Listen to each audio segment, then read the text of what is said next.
نحمدہ و نصلی علی رسولہ الکریم، اما بعد، السلام علیکم ورحمۃ اللہ وبرکاتہ۔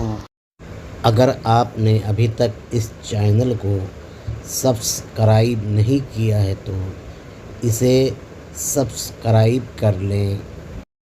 شریعت میں اگر کسی عمل کو مستحب ہونے پر علماء کرام کا اختلاف ہو جائے، یعنی کوئی اس عمل کو مستحب کہے اور کوئی مکروہ، تو اس عمل کو چھوڑ دینا اولیٰ ہے۔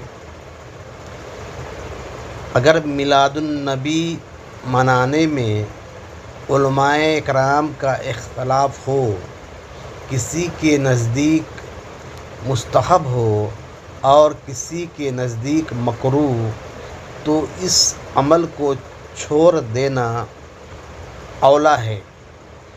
یہی مسلک اعلیٰ حضرت ہے۔ لیکن میلاد النبی کو سبھی علماء نے مستحب کہا ہے، مکروہ یا بدعت کسی علماء نے نہیں کہا ہے۔ علماء وہ ہیں جو مسلک اہل سنت و جماعت پر ہیں، تو میلاد النبی کو صرف مستحب سمجھا جائے گا اور وہ ترک نہیں کیا جا سکتا۔ جو مستحب ہونے پر اعتراض کرتے ہیں، وہ دراصل بدعقیدگی کے سبب مسلمان نہیں ہیں، وہ علماء اہل سنت سے خارج ہیں، ان کا اعتبار نہیں ہے۔